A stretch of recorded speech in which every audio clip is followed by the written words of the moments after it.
From betrayal to triumph, see if she can crawl back from this, Ethan sneered, his voice slicing through the humid Miami night like a shard of glass. He slammed the door of the rented Escalade with unnecessary force, the sound echoing against the stucco walls of the trendy South Beach bar. The taillights of the massive black SUV, the symbol of the success he insisted we project, vanished down the neon-lit street, leaving behind only the sickly sweet smell of exhaust fumes and the mocking fading laughter of his fraternity. Brothers. I stood rooted to the cracked sidewalk, the argument caught mid-sentence in my throat. The initial shock of his words was quickly overtaken by a searing, icy betrayal that felt sharper than the salty ocean breeze whipping off the Atlantic. "He'll come back," I muttered to the passing crowds, clutching my cheap faux leather purse so tightly my knuckles were white. Tourists in bright, expensive leisure wear cast brief, curious glances my way, interpreting my frozen posture as either drunken misery or dramatic posturing. This is just a cruel prank. He's drunk. But as the minutes bled into a relentless, suffocating hour, the vibrant pulse of Ocean Drive seemed to mock my isolation. Ethan, my husband of 8 years, had taken a simple disagreement and orchestrated a public, calculated execution of our marriage. The fight had erupted over dinner. His old fraternity brothers, a collection of men whose collective ambition was matched only by their arrogance, were in town for their annual reunion. Ethan, fueled by ego and fueled further by an aggressive chain of tequila shots, had been riding high. When I gently suggested he slow down that he had an important investor call the next morning, Jake, his loudest friend, had scoffed. "Always gotta leash him, huh, Sarah? Can't let the golden boy have any fun." Ethan's eyes had immediately darkened the casual warmth he usually reserved, for networking dissolving into volatile anger. Outside, the air grew thick. Our argument quickly spiraled past the tequila, ripping open old festering wounds.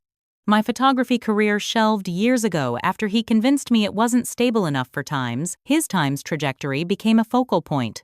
Then the money, the constant low-grade tension over the joint accounts he insisted on managing exclusively. "You've got your phone and some cash, don't you?" he'd slurred, tossing my purse at my feet like a discarded toy. "You're so independent, Sarah. Figure it out." The darkness that swallowed the street wasn't just the night. It was the sudden, absolute collapse of my reality. I rifled through the purse, my breath hitching. My cash totaled $62. My credit cards, the ones I used for groceries and minor expenses, were gone. Ethan had insisted on streamlining our finances last month, consolidating everything into accounts only he could access. The logic was simple: I needed nothing, he managed everything. My phone showed 19 unanswered calls to his number. Texts sent in panic were marked "delivered," but not "read." I frantically tried his friends but found their numbers were now blocked. This wasn't a drunken impulse. This was planned. This was Ethan ensuring that when the humiliation settled, I had no lifeline, no recourse, and no escape route. I walked for what felt like miles, the sound of my cheap heels clicking hollowly on the pavement, until I found a place that advertised rooms for $50 a night, its neon sign flickering erratically, like a dying pulse. The Desert Oasis Motel wasn't an oasis. It was a stucco box smelling faintly of mildew and stale cigarettes. The clerk, a woman whose tired eyes held a surprising depth of kindness, handed me a key to room 14. The room was a suffocating tableau of cheap despair, stained carpet wallpaper peeling where moisture had seeped in, and a single buzzing fluorescent light. I didn't bother turning it on. I sat on the edge of the stiff mattress, listening to the distant thrum of Miami nightlife, my mind cycling between white-hot panic and a desperate, willful disbelief. Asterisk. "He'll be back by morning times," I told myself, gripping the edge of the thin blanket. Asterisk. "He'll be full of sloppy apologies, maybe even a little teary-eyed, but he'll tell me I overreacted, that I embarrassed him, and I'll go back. We'll fly back to Chicago, and I'll slip back into my role as the perfect supportive wife. My dreams packed neatly away in the attic." Asterisk. He didn't come. By dawn of the second day, the Miami sun felt oppressive, burning away the illusion that Ethan would materialize with a bouquet of cheap apology flowers. My $62 had dwindled to $12 after a bitter cup of coffee and a stale bagel purchased at a convenience store where the clerk barely looked up. I scoured South Beach, walking every street that Ethan and his crew might have frequented, my desperation mounting with every block. I checked the lobbies of the high-end hotels, where they sometimes booked rooms for their reunions. Nothing. They were gone. They had moved on, likely to their next planned stop Key West, maybe leaving me stranded like trash after a party. In a moment of cold clarity, I went to the local police precinct, the air-conditioned building, offering a brief respite from the humidity. I told my story to an officer, Officer Miller, whose expression remained surgically neutral. He listened with the detached sympathy one reserves for a lost tourist who forgot where they parked. "Ma'am, I understand this is upsetting," he said, pushing a form across the desk. "But leaving you without financial means, while terrible isn't necessarily a crime, we can act on immediately. We'll file a report for spousal abandonment, but honestly, these things often get sorted out." Sorted out. Sorted out meant I returned to Ethan and he convinced me the whole thing was a misunderstanding caused by my instability. I left the precinct feeling less safe than I had on the street. My next stop was a pawn shop tucked away on a side street far from the glitz of the main drag. My gaze locked onto my left hand. The emerald ring, flashy, oversized, and chosen by Ethan, specifically because it was a statement piece that would confirm his success to his peers, felt like a brand mark, a territorial claim he'd made years ago. My fingers trembled as I slipped it off. The pawnbroker, a man with thick glasses and hands stained with unknown substances, weighed the ring, squinted at the setting, and offered $300. It was a fraction of what Ethan had bragged about paying, but it was capital. It was action. Heading home, Chicago family, he asked, counting the bills with practiced speed. I nodded the automatic response, but as I pocketed the cash, a different, fiercely defiant thought sparked to life. Calling home meant facing my sister Emily, whose pity would be thick enough to choke on, followed by the inevitable barrage of questions from our mutual friends. Questions I couldn't answer without dismantling the facade of my perfect marriage. No. I would not go back to Ethan's cage no matter how gilded the bars. I took a cab to the main bus station, the humidity clinging to my skin like a second layer. I stood before the departure board, the illuminated letters shifting possibilities overhead: Atlanta, New Orleans, Savannah. Each name felt like a step further from Ethan's influence. Then a memory surfaced, sharp and unwelcome. Ethan years ago, leaning back in his leather office chair, laughing when I mentioned using my savings to rent a small studio space downtown. Asterisk. "You're not cut out for that hustle, Sarah. You need structure. Stick to what works us." Asterisk.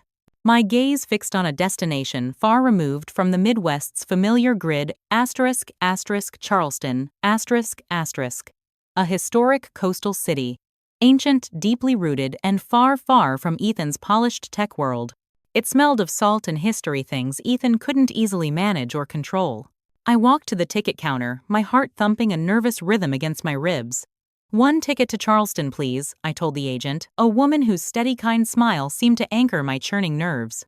The 10-hour bus ride was a blur of cheap snacks, stale air, and the relentless effort of keeping my mind blank. As the bus pulled into the Charleston terminal, I stepped out into a humid embrace that was entirely different from Miami's aggressive heat. Here, the air was softer, scented with the heavy sweetness of magnolias overlaid with a sharp tang of salt. It grounded me immediately. My phone, dead since last night, was useless. My funds after the bus ticket had shrunk to $200. I was utterly alone with no plan, no contacts, and only a small, fierce flicker of defiance burning against Ethan's assumption that I would crumble into dust. Exhausted, running on adrenaline and fear, I wandered the streets.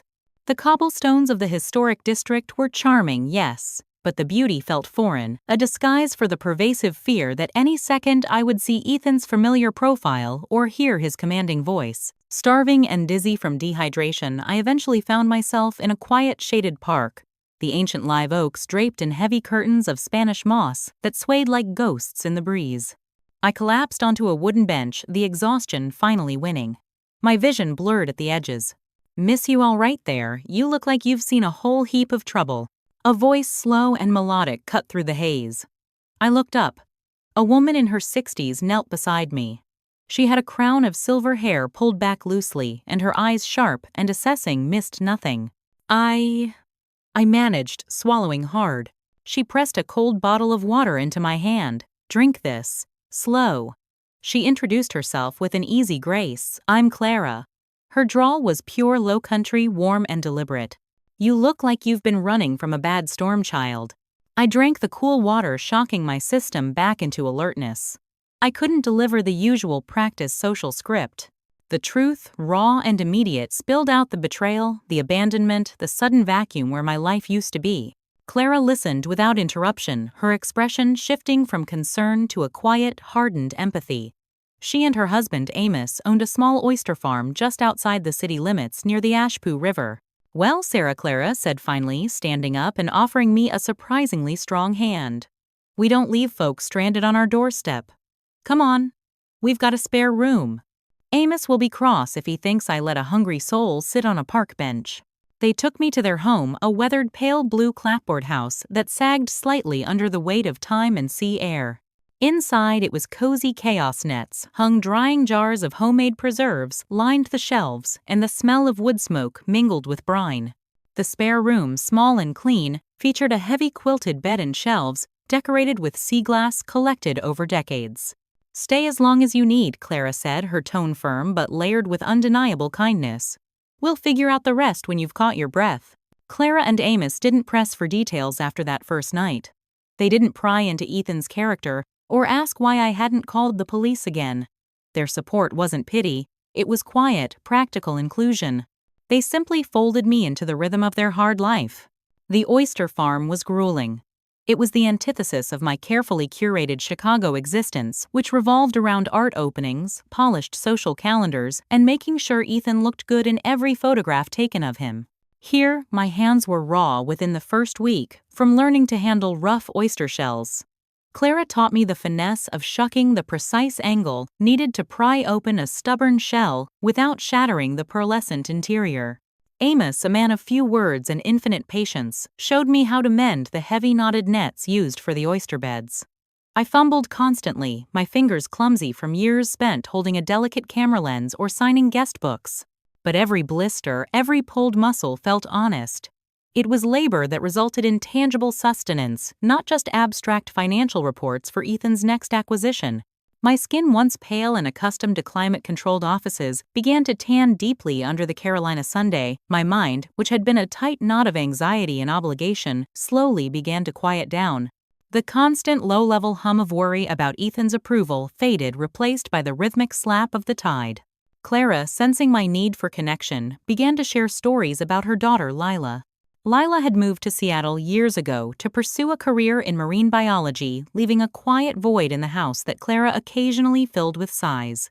I stepped into that space not as a replacement but as a kindred spirit finding refuge. One evening, as we sat on the porch watching the sunset bleed orange and purple over the marsh grass, Clara asked the question I hadn't dared ask myself. "You miss Chicago, Sarah?" The question released a flood. I didn't miss the city itself. I missed the idea times of the person I was supposed to be there. I spoke about Ethan's management, how he controlled the finances, convinced me my photography was a frivolous pastime, not a viable career. I miss who I could have been. I admitted, the words tasting metallic on my tongue. The one who actually picked up a camera and used it for something real. Clara nodded, looking out at the water. She walked inside and returned a moment later holding a heavy, slightly battered object wrapped in an old linen cloth. She unwrapped it carefully. It was an old Nikon film camera, a solid, dependable workhorse. "This was Lila's from college," Clara said, placing it in my hands. The weight felt familiar, right? "Ethan didn't take this from you. He just convinced you to put it down. Start here. Start building something that only you own." The camera became my extension, my voice, and my defense. I stopped trying to see the world through the lens of pleasing Ethan's sensibilities. I began photographing the oyster farm with an intimacy I hadn't afforded my own life in years. I focused on the textures, the metallic green and purple glint on the shells just pulled from the muddy water, the golden hazy light of the marsh at dawn which made the reeds look like spun gold, the deep expressive lines etched into Amos's hands as he worked the winches. These were images of resilience, of life, thriving in a harsh, beautiful environment. Clara, ever the pragmatist, insisted I put the work to use. "Pretty pictures are nice, but they don't pay for electricity, child. The city market needs fresh perspectives." I took her advice nervously. I printed a small set of photos on cheap paper and set up a rickety card table near the spice vendors at the Charleston city market. For For the first 2 days, I sold nothing, feeling the familiar, sickening dread of failure creeping back in. Then the sunrise print a misty, ethereal shot of the marsh sold for $20. It felt like winning the lottery. That $20 bought me an hour at a public library where I could use their Wi-Fi. I used the next few sales to purchase a refurbished used laptop online. With it, I resurrected my old photography portfolio, weaving the new honest images of the Lowcountry alongside the polished shots from my past. Slowly, momentum built. A few local cafes drawn to the authenticity of my coastal work offered wall space. My name started appearing next to my photos times Sarah Vance photographer asterisk. Not Ethan's wife. The turning point came 6 months after my arrival. A reputable gallery owner, impressed by the consistent quality and unique perspective of my market prints, offered me a small curated exhibit space downtown for the winter season. Just as my confidence solidified, Clara and Amos called a meeting by the fire pit one cool evening. "We're not getting any younger," Sarah Amos said, poking the embers. "This farm is our life, but we need help with the future. The paperwork, the branding, bringing in the younger crowd." Clara leaned forward. "You've got the eye, and frankly, your honesty about the process, that's what sells now. We want you to be a partner, co-owner. We'll figure out the equity split. But we need your energy here." The weight of the offer nearly brought me to my knees. Partnership, ownership. A future that was entirely my creation. I didn't need to think. I simply accepted tears finally mingling with the sea air. I immersed myself in the business, learning to track harvests, negotiating sustainable pricing with high-end Charleston restaurants, and using my photography to build an online presence for their farm tours. My images didn't just document the oysters, they sold the experience. It was during a quiet afternoon spent updating the farm's website that I impulsively checked the old neglected email address I thought Ethan wouldn't know about. The inbox flooded with automated alerts, but one subject line snagged my attention, cold and terrifying. "Subject found you. Flight lands Friday." The body was short, brutal, and entirely Ethan times Sarah. "I tracked your digital footprint. This game's over. I'm coming to get you. Don't make this harder than it needs to be. Flight lands Friday at CHS. Asterisk. My stomach dropped. The peace I had built felt instantly fragile. Panic clawed at my throat, threatening to regress me back to the terrified woman on the Miami sidewalk. Then Clara's voice, clear and steady from months ago, echoed in my mind times. "You decide your story now." Asterisk. I closed the laptop. This time I wouldn't run. I didn't spend the next few days packing survival bags. I spent them fortifying my future. I drove into the city and met with a local family law attorney, Amelia, a sharp, no-nonsense woman who listened to my story with professional gravity. We drafted aggressive divorce papers, citing abandonment and emotional duress. I signed them, the pen feeling heavier and more significant than any pen I'd ever held, signing a prenuptial agreement. Next, I finalized the contract with the regional travel magazine that had been interested in my work. It was a substantial freelance assignment covering coastal South Carolina's culinary scene, a contract that proved my value outside of Ethan's orbit. Friday arrived crisp and clear. I waited at the end of the long gravel drive leading up to the oyster farm, Clara and Amos standing silently near the porch entrance. Ethan arrived precisely on time, his mode of transport as ostentatious as ever, a sleek obsidian Tesla impossibly clean against the backdrop of tidal mud and salt-caked equipment. He stepped out still radiating corporate polish in a tailored charcoal suit, clearly expecting me to rush to his side in ragged distress. He took in the scene, the weathered clapboard house, the drying nets, the thick scent of brine, and me standing taller than I remembered. My hair sun-bleached, my hands rough, wearing durable denim and a genuine smile that reached my eyes. "Sarah, what the hell is this?" he demanded, his voice, pitched low, aiming for controlled anger but edged with disbelief. He looked at my hands, then at the worn farm equipment. "This isn't you. You look rugged. Get in the car. We're going home." "No, Ethan," I replied, and the sound of my own steady voice surprised even me. "This is exactly me. It's the me you tried to erase when you left me in Miami." He blinked, momentarily thrown by my lack of hysteria. "That was a mistake. A lapse in judgment fueled by those vultures of mine. I flew down here to fix it. You embarrassed me, Sarah." My partners are asking questions. My reputation. I cut him off, stepping forward and extending a single crisp manila envelope. You left me stranded with $62. You emptied our accounts. You made your choice. This, I said, tapping the envelope, is the choice you get now.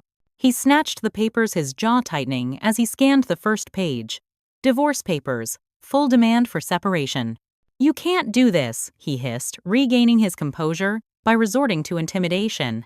I'll ruin you. You have no money, no career. You'll be back asking me for rent in 6 months. I already own a piece of the business I work for, I stated calmly. And I just signed a contract that will pay me more this quarter than the joint allowance you gave me last year. You thought I'd crumble because you controlled the finances. You didn't control my skill, Ethan.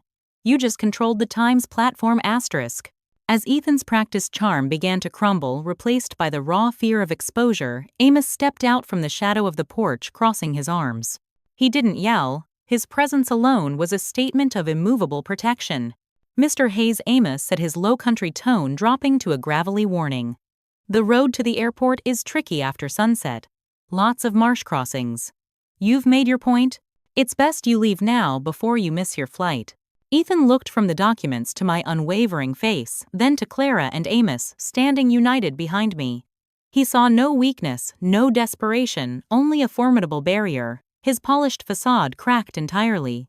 All that remained was the small petty man who couldn't stand not being in control. You'll regret this, Sarah, he spat, crumpling the papers in his hand. I watched him stride back to the Tesla, his expensive shoes kicking up dust, and saw not a threat but a pathetic retreat. As the car sped away, shrinking into the distance, I felt the last chains drop away. Clara came up beside me, wrapping a strong, salty arm around my shoulders. You're home, girl, she murmured. Ethan's desperate act of betrayal, intended to crush me into dust and force my immediate, humiliating return to his control, had achieved the exact opposite. It had been the violent catalyst that forced me to sever the cord and flee into the wilderness where true strength could grow. In the humid golden marshes of Charleston, I hadn't just survived. I had found purpose, forged deep community, and built a stake in a tangible, thriving business that honored the earth and the tide. My photography no longer existed in the sterile white cubes of Chicago galleries, but hung in the sunlight of local establishments, capturing the raw, powerful beauty of the coast. My name was known now, Sarah Vance, the artist, the partner, the woman who understood that true wealth wasn't found in a bank account controlled by another, but in the calloused strength of your own hands and the clear focus of your own lens. I had traded a glittering cage for an honest, demanding, beautiful life. The abandonment hadn't been the end. It was the first necessary frame of the real story.